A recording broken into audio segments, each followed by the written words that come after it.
అందరికి నమస్తే. రాష్ట్రం అంతా అట్టుడుగుతుంది. లాస్ట్ 2 డేస్ నుంచి చూస్తున్న అబ్జర్వేషన్.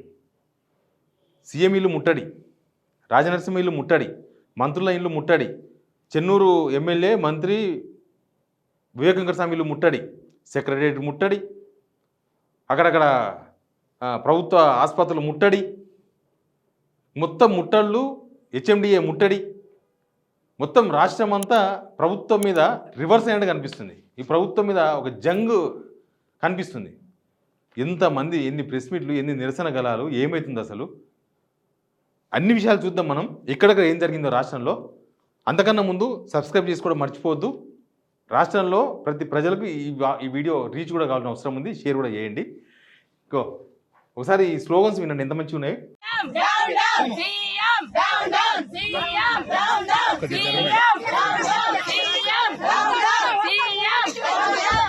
వీళ్ళు సీఎం డౌన్ డౌన్ అంటున్నారు.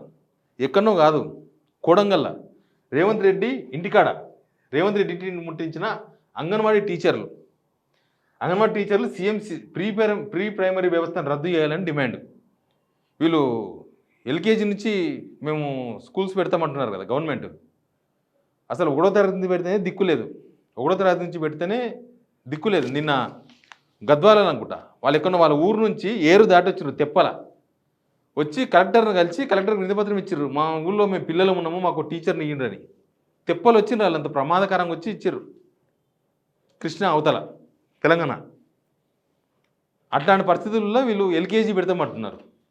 ఉన్న పిల్లలకే ఫుడ్ పాయిజన్ అవుతుంది మొత్తం, పెద్ద పిల్లలకు. ఇంకా వీళ్ళు ఎల్కేజీ యూకేజీ స్టార్ట్ చేసి వాళ్ళకు వీళ్ళు ఇచ్చే ఫుడ్ తినాలంటే ఆ పిల్లలు తట్టుకోలేరు. చాలా ప్రమాదంలో పడుతుంది గవర్నమెంట్ కూడా. వీళ్ళు ఆడ ఇంటికాడ ధర్నా చేస్తున్నారు. ఇక ఇంకో దామోదర్ రాజనరసింహ ఇంటికాడ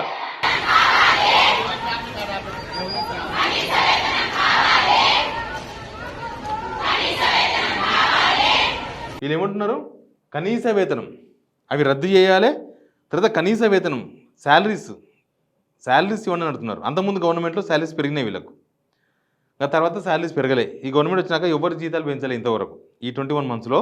తర్వాత ఇంకోటి చూపించాలి మీకు.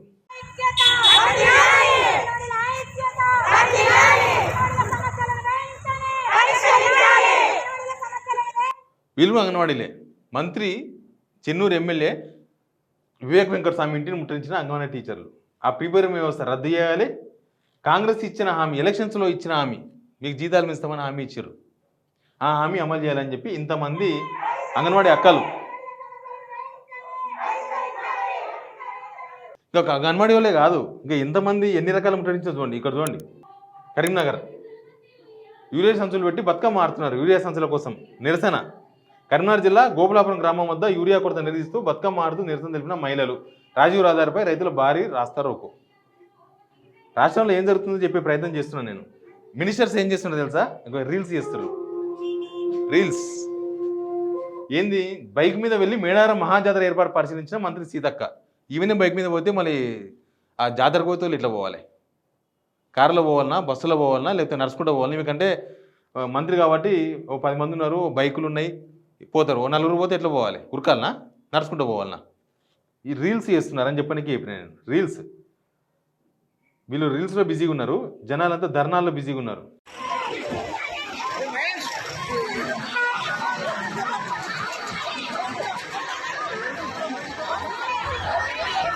వీళ్ళెవరు, హెచ్ఎండిఏ కార్యాలయం దగ్గర అధికారుల తీరు నిరసనగా త్రిపులార్ రైతుల ఆందోళన. త్రిపులార్ రీజనల్ రింగ్ రోడ్ వాళ్ళు ఇక్కడ జైరాబాద్ వాళ్ళు ధర్నాలు చేస్తున్నారు, చౌటుప్పోలు ధర్నా చేస్తున్నారు, మాడుగుల మండలం వాళ్ళు ధర్నా చేస్తున్నారు, కలకుర్తి కాన్స్టిట్యున్సీ. అందరూ ధర్నాలు, అందరూ ఆర్డీఓ ఆఫీసర్ గారు ధర్నాలు, ఎంఆర్ఓ ఆఫీసర్ గారు ధర్నాలు. ఈ ప్రభుత్వ విధానాల వల్ల, ఈ ప్రభుత్వం తీసుకొచ్చిన విధానాల వల్ల ఇదంతా. ఇంకో ప్రీ ప్రైమరీ స్కూల్ పెడతామంటున్నారు కదా. ఇంకో గిరిజన ఆశ్రమ పాఠశాలలో వంట మనుషులుగా మారిన విద్యార్థులు. పెండింగ్ వేతనాలు విడుదల చేయాలని 4 రోజులుగా విధులు బహిష్కరించి నిరసన వ్యక్తం చేసిన అవుట్సోర్సింగ్ సిబ్బంది. పాఠశాలలో విద్యార్థులకు తప్పని వంట తిప్పలు. విద్యార్థులే వంట చేసుకుంటున్నారు. వీళ్ళు ఎల్కేజీ పెట్టి వాళ్ళకి ఏం పెడతారో. ఇక్కడ చూడండి, ఒక ఆటో తగలబెట్టుకుంటాం ఒక ఆయన. లంచం కోసం రెవెన్యూ అధికారుల వేధింపులకు భార్య పిల్లలతో సహా ఆటో డ్రైవర్ ఆత్మహత్య యత్నం. తాత పేరిట భూమిని తన పేరిట మార్చుకునేందుకు దరఖాస్తు చేసుకోగా రెవెన్యూ అధికారులు వేధిస్తున్నారంటూ తన భార్య పిల్లలతోన ఆత్మహత్యయత్నం చేసిండు మహబూబాబాద్లో. అన్నీ ఇట్లా రాష్ట్ర వ్యాప్తంగా ఎక్కడక నిరసనలు ధర్నాలు అట్టుడుగుతుంది రాష్ట్రం. ప్రభుత్వం కనీసం వాళ్ళని పట్టించుకునే పరిస్థితి కూడా లేదు. ఎక్కడ ఇది? మహబూబాబాద్ జిల్లా దేవరకద్ర మండలం బస్వాయిపల్లిల ఎకరా 28 గుంటల పొలం, తాత పేరు మీద పొలం వాళ్ళ మీద చేయాలని లంచాలు అడుగుతున్నారంట. 15,000 లంచం వాళ్ళు డిమాండ్ చేస్తే తన వద్ద అంత లేని 5,000 ఇస్తే కాదు మిగతా ఇస్తేనే దస్తం చేస్తామని వేధిస్తే ఆయన ఆత్మహత్య అయ్యే ప్రయత్నం చేసిండు. నా పేరు రామారావు. నేను సూర్యాపేట జిల్లా జనరల్ ఆసుపత్రిలో అవుట్సోర్సింగ్ కాంట్రాక్ట్ పద్ధతిలో పనిచేస్తున్నాను. మాకు 5 నెలల నుంచి వేతనాలు రావట్లేదు. చాలా ఇబ్బందులు ఎదుర్కొంటున్నాం. మా పిల్లల స్కూల్ ఫీజులు కట్టలేకపోతున్నాం, రూమ్ కిరాయిలు కట్టలేకపోతున్నాం, తినడానికి తిండి లేదు. చాలా ఇబ్బందులు ఎదుర్కొంటున్నాం. కాబట్టి అందరూ అధికారులు స్పందించి మాకు తగిన న్యాయం చేయాలని కోరుకుంటున్నాం. మా జిల్లా అధ్యక్షుడిని అడిగేందుకు ఏం చెప్తున్నాయన? సూర్యాపేట జిల్లా కేంద్రంలో ప్రభుత్వ జనరల్ ఆసుపత్రి ఎదుట అవుట్సోర్సింగ్ ఉద్యోగుల ధర్నా. 5 నెలలుగా జీతాలు లేవు. 5 నెలలుగా జీతాలు లేవంట. మేము మళ్ళీ 1వ తారీఖు నాడు జీతాలు ఇస్తున్నాం. వీళ్ళు 1వ తారీఖు తీసుకుంటున్నారు. సీఎం, మినిస్టర్స్, ఎమ్మెల్యేలకు 1వ తారీఖు నాడు కాదు, ముందు రోజే పడుతుంది టెన్షన్గా జీతం. 30 తేదీ లాస్ట్ రోజు అయితే ఆ రోజే పడుతుంది. 31 అయితే 31 రోజే పడుతుంది. కానీ చిన్న చిన్న ఉద్యోగులకు జీతాలు లేవు. ఒక్క డిపార్ట్మెంట్ కాదు, 104, 108, mission Bhagiratha, municipal department, revenue department, ప్రతి డిపార్ట్మెంట్లో కాంట్రాక్ట్ అవుట్సోర్సింగ్ ఉద్యోగులకు జీతాలు లేవు లాస్ట్ 3-4 మంత్స్ నుంచి. షహనాజ్ అండి, సూర్యాపేట గవర్నమెంట్ జనరల్ హాస్పిటల్లో డిఓగా విధులు నిర్వహిస్తున్నాను. గత 5 నెలలుగా మాకు జీతాలు ఇవ్వడం లేదు. దీని గురించి కలెక్టర్ గారి దగ్గరికి వెళ్లి ప్రస్తావన జరిగింది. కనీసం మా సూపరింటెండెంట్ సార్ కూడా దీని గురించి స్పందించడం లేదు. రూమ్ రెంట్ కానీ, పిల్లల ఫీజులు కానీ, కనీస ఆర్థిక ఇబ్బందులు అనేవి చాలా ఎదుర్కొంటున్నాం. దయచేసి మా విన్నపాలన్నింటినీ తొందరగా అమలు చేయాలని కోరుకుంటున్నాం. మా అధ్యక్షుడు గౌరవనీయులైన అశోక్ గారిని అరెస్ట్ చేయడం జరిగింది. ఆయనను వెంటనే విడుదల చేయాలని మేము కోరుకుంటున్నాం. ఇంకా అసలు విషయం ఏం తెలుసా? ఆరోగ్యశ్రీ బంద్ అయిపోయింది. ఈ రోజు అర్ధరాత్రి నుంచి ఆరోగ్యశ్రీ సేవలు బంద్. ఆరోగ్యశ్రీ నెట్వర్క్ హాస్పిటల్స్ మొత్తం మేము బంద్ చేస్తున్నాం, ఆరోగ్యశ్రీ కింద మేము చూడమని గవర్నమెంట్కి అల్టిమేటం ఇచ్చేసి సమ్మెకు దిగిండ్రు. తర్వాత రేషన్ షాపులు అంట. అక్టోబర్ 1 నుంచి రేషన్ షాపులు బంద్. అక్టోబర్ 1 నుంచి రేషన్ షాపులు బంద్. పెండింగ్ బకాయిలు ఎప్పటి నుంచి పెండింగ్లో ఉన్నారు తెలుసా? వీళ్ళు జస్ట్ 8 మంత్స్ నుంచి, ఫిబ్రవరి మంత్ నుంచి వాళ్ళకి ఇవ్వాల్సిన కమిషన్స్ వస్తలేవంట రేషన్ షాపుల వాళ్ళకు. అది ఎవరు చేసిన పాపం. అక్టోబర్ 1 నుంచి సమ్మె. మేము అక్టోబర్ నెలలో మా రేషన్ షాపులు మూసేస్తున్నాం, మాకు స్టాక్ కూడా ఇవ్వద్దు. ఏప్రిల్ నుంచి సెప్టెంబర్ వరకు మొత్తం 100 కోట్ల రూపాయలు బాకీ ఉందంట గవర్నమెంట్ రేషన్ డీలర్లకు. కాబట్టి వాళ్ళు కూడా సమ్మెకు పోతున్నారంట. ఇంకో ఇక్కడ హైదరాబాద్ పట్టణ ప్రాథమిక ఆరోగ్య కేంద్రం వద్ద పోలీసులు చూసినారా ధర్నాకు వస్తారని. మొత్తం వీళ్ళను ఏ జిల్లాకు ఆ జిల్లా ఎక్కడల్లా అక్కడ హౌస్ అరెస్ట్ చేసిన చాలామందిని. కొంతమంది బయటకు వచ్చి ధర్నాలు చేసిండ్రు ఈరోజు అవుట్సోర్సింగ్ ఉద్యోగులు, ఆరోగ్య శాఖకు సంబంధించిన వాళ్ళు. ఇది వీళ్ళ head office, union office. Outsourcing ఉద్యోగులు అడ్డుకునేందుకు మొత్తం ఫుల్ పోలీసులు.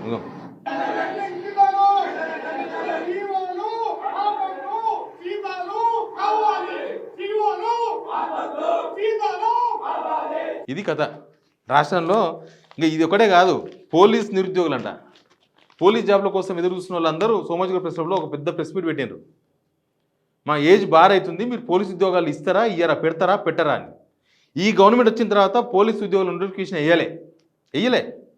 అంతకుముందు గవర్నమెంట్ వేసిన నోటిఫికేషన్ భర్తీ అయింది. లాస్ట్కు అంతా అయిపోయిన తర్వాత ఎగ్జామ్స్ అన్నీ అయిపోయినాక వచ్చి వాళ్ళకు వాళ్ళకు నియామక పత్రాలు ఇచ్చి మేమే చేసామని చెప్పుకున్నారు. ఈ గవర్నమెంట్ వచ్చినాక ఒక్క పోలీసు ఉద్యోగం కూడా రిక్రూట్ చేయలే. పోలీసు ఉద్యోగాల కోసం ప్రయత్నిస్తున్న యూత్ అంతా సోమాజిగూడ ప్రెస్ క్లబ్లో ప్రెస్ మీట్ పెట్టినారు. మీరు పెడతారా, పెట్టరా, ఏందని.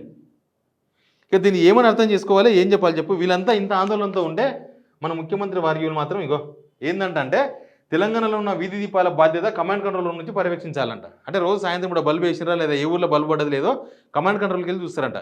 కమాండ్ కంట్రోల్ రూమ్కి దేనికోసం ఉపయోగించాలని కూడా తెలుస్తలేదు ఈ ప్రభుత్వానికి. ఎవడో ఎంబీబీఎస్ చదివి మెడికల్ షాప్ పెట్టినట్ట ఈయనలాంటి వాడు. ఇక్కడి నుంచి చేయాల్సిన పని ఏంది? రాష్ట్రంలో శాంతి పద్ధతులు ఉన్నాయా లేవా, కరెక్ట్గా సీసీ కెమెరాలు పనిచేస్తున్నాయా లేదా, ఎక్కడ ట్రాఫిక్ జామ్ అయింది, ఎక్కడ వరద వస్తుంది, ఎక్కడ జనం కొట్టుకోపోతున్నారు, ఎక్కడ పొడుచుకొని వస్తున్నారు, ఎక్కడ మహిళల మీద అఘాయిత్యాలు జరుగుతున్నాయి, అది చూడాలి. ఇప్పుడు అది వదిలేసి గ్రామ పంచాయతీల్లో లైట్లు వెళుతున్నాయి లేదా ఇక్కడి నుంచి చూస్తారంట వీళ్ళు కమాండ్ కంట్రోల్ రూమ్ నుంచి. ఎవరికో ఏదో ఇస్తే ముగిలిపు ఏమైనా పెట్టుకున్నానంట. గట్లే ఉన్నది నా కథ. ఇక ఏంది, ఇంకా ఊర్లలో లైట్లు బాధ్యత మొత్తం సర్పంచ్లకంట. ఈయన సర్పంచ్ ఉద్యోగులందరినీ బీకేసిండు. సర్పంచులు లేకుండా చేసింది గవర్నమెంట్. ఇప్పటిదాకా సర్పంచ్ ఎలక్షనే పెట్టలే. సర్పంచ్లకు ఇస్తారంట. మరి ఏం చేయాలి ఆయన? రోజు స్తంభం ఎక్కి లైట్ వేయాలి సర్పంచ్. వాళ్ళకి ఇప్పటిదాకా డబ్బులు కూడా ఇవ్వాలి వాళ్ళు చేసిన పనులకి. దీన్ని బట్టి ఏమర్థమవుతుందంటే ప్రభుత్వం మీద జనం ఇంకా అయిపోయింది. ఓ మంచోడు అని మంచం ఎక్కించుకుంటే ఎక్కువ రోజులు పట్టదు. 4 రోజులు 5 రోజులు నెల 2 నెలలు అంతకు మించి ఎక్కువ రోజులు పట్టదు. ఎవరి పనితనమైనా ఓ 5 నెలలు 6 నెలలు తెలుస్తుంది. లోక్సభ ఎలక్షన్స్ తర్వాత చెప్పుకున్నాడు, నాకు ఏడ టైం దొరికింది, నాకు టైమే దొరకలే, నాకు లోక్సభ ఎలక్షన్స్ వచ్చింది, కోడ్ వచ్చింది, అన్నీ వచ్చింది, అన్నీ పోయినాయి. ఇప్పుడు ఏం చేసింది మీరు? అన్నీ పోయినాయి కదా. ఇవన్నీ చూస్తుంటే వీళ్ళు మంచి ఏసీ రూమ్లో కూర్చొని రీల్స్ తీసుకుంటూ ఉన్నారంటే వీళ్ళకు ప్రజా సమస్యల పట్ల నిర్లక్ష్యం ఉన్నది. ప్రజా సమస్యలు వీళ్ళంతా వీధుల్లో చేస్తున్నారు. ఓ రోజు ఇటు కూడా వస్తారు. ప్రభుత్వం మీద తెలంగాణ దండయాత్ర చేసిందని అర్థం చేసుకోవాలి. దీన్ని మొత్తం జనాలు ఎక్కడిదక్కడ ఈ ఏసీ పాలన, ఇది ఏసీ పాలన అనమాట. ఇది ప్రజాపాలన కాదు, ఏసీ పాలన. మేము వీళ్ళు ఏసీలో ఉంటారు, అక్కడ ప్యాలెస్లో ఏసీలో ఉంటారు, కమాండ్ కంట్రోల్లో ఏసీలో ఉంటారు, సెక్రటరీకి వస్తే అక్కడ ఏసీలో ఉంటారు. జనాలంతా కూడా రోడ్ల మీద ఉన్నారు. జనాలకు పోయే సిచ్యువేషన్ లేదు. ప్రజల్లో అసంతృప్తి ఎట్లా పెరిగిపోయిందని చూడడానికే ఇది ఒక ఆందోళనలు చాలా సాక్ష్యంగా కనిపిస్తున్నాయి. ఈ ప్రభుత్వం ప్రజాప్రభుత్వం అని చెప్తారు కదా, సమస్యల పరిష్కారం కోసం అని చెప్తారు కదా. ప్రభుత్వం ఉన్నది ఏం సమస్య పరిష్కారం అయింది? ప్రజలకు దూరంగా ప్రభుత్వం హైదరాబాద్లో ఉండి బతుకుతుంది. అధికార సౌకర్యాలకు మంచి అలవాటు పడ్డారు. ఎక్కడ పోయినా హెలికాప్టర్లు పోవాలి, రావాలి, ఏసీలో తిరగాలి, ఏసీలో ఉండాలి, అంతే. ప్రజల్లో ఇప్పుడు ఏం పని లేదు. మళ్ళీ ఎలక్షన్ వచ్చినప్పుడు చూసుకుందాం అనుకుంటున్నారో ఏందో వీళ్ళ తిప్పలు. లేకపోతే మేము ఇంతే, మాకు ఇంకేం చాద కాదు, మా వ్యవహారం ఇంతే, మీ ఇష్టం ఏమైనా చేసుకుని చావండి, మీరు ఎలక్షన్ ఇప్పుడు లేదు, 5 సంవత్సరాలు మేమే ఉంటాం, మీరు ఏమైనా చేసుకోండి అని వదిలేసినట్టుంది ప్రభుత్వం. కానీ తెలంగాణ దండయాత్ర చూద్దాం ఏమవుతుందో. Please subscribe signal TV.